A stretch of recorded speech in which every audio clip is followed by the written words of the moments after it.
कभी सोचा है अरावली की पहाड़ियों से जब हवा चलती है तो वो अपने साथ क्या लाती है? वो लाती है एक कहानी। एक ऐसी कहानी जो आज भी वहां के जंगलों में गूंजती है।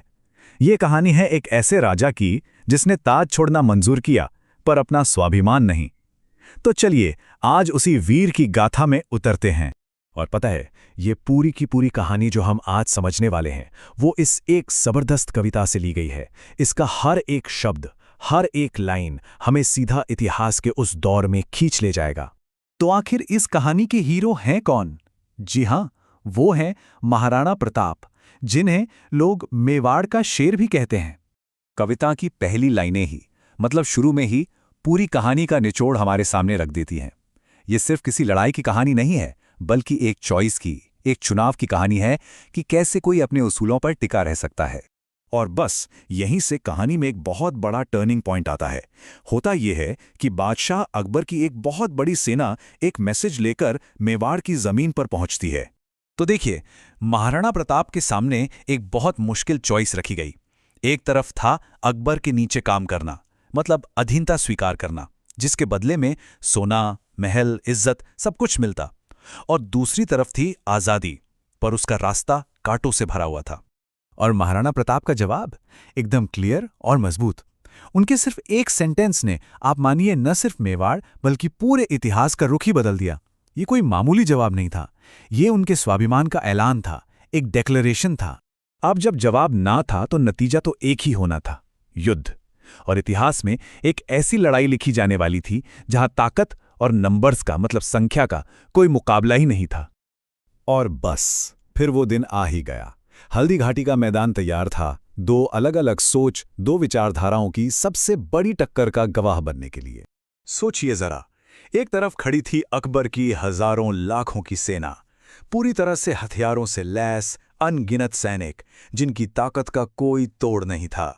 और दूसरी तरफ थे मुट्ठी भर राजपूत योद्धा। लेकिन जैसा कविता में कहा गया है, जो कमी संख्या में थी वो आग दिलों में थी। उनकी असली ताकत तलवारें नहीं थीं, बल्कि उनके दिलों में जो आज़ादी की आग जल रही थी वो थी। लेकिन उस भयानक युद्ध के शोर और तलवारों की आवाज के बीच एक और कहानी जन्म ले रही थी। एक ऐसी कहानी जो दोस्ती की थी, वफादारी की थी, एक बेजुबान साथी के सबसे बड़े बलिदान की। हाँ, ये कहानी थी चेतक की।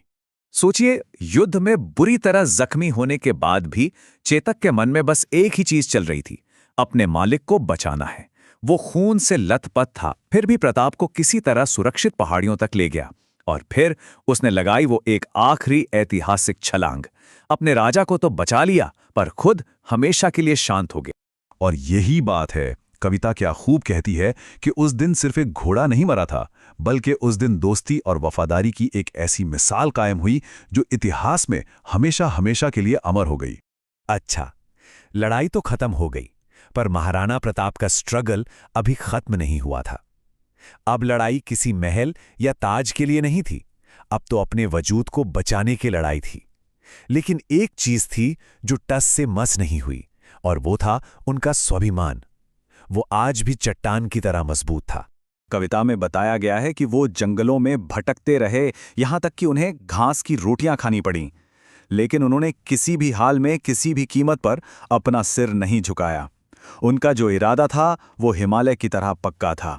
तो सवाल ये उठता है कि आखिर इतने संघर्ष का, इतने बलिदान का मतलब क्या निकला? कविता इसका जवाब बड़े ही सुंदर तरीके से देती है। कविता का जो निष्कर्ष है वो सच में दिल को छू जाता है। वो कहती है कि इतिहास ये नहीं कहता कि महाराणा प्रताप हार गए थे, नहीं, बल्कि उन्होंने तो पूरे भारत को स्वाभिमान के साथ जीना सिखाया। तो देखा जाए, इस पूरी कहानी का जो निचोड़ है, जो सार है, वो बस एक शब्द में है, स्वाभिमान। मतलब सेल्फ रिस्पेक्ट, आत्मसम्मान। ये वो इरादा है जो हमें किसी भी कीमत पर अपने उसूलों से हटने नहीं देता, ठीक वैसे ही जैसे महाराणा प्रताप ने किया। महाराणा प्रताप की ये कहानी आज भी हम सब के लिए एक सवाल छोड़ जाती है कि आज के समय में, इस बदलती हुई दुनिया में, हम सब के लिए स्वाभिमान से जीने का आखिर क्या मतलब है। ये एक ऐसा सवाल है जिस पर हम सबको सोचना चाहिए।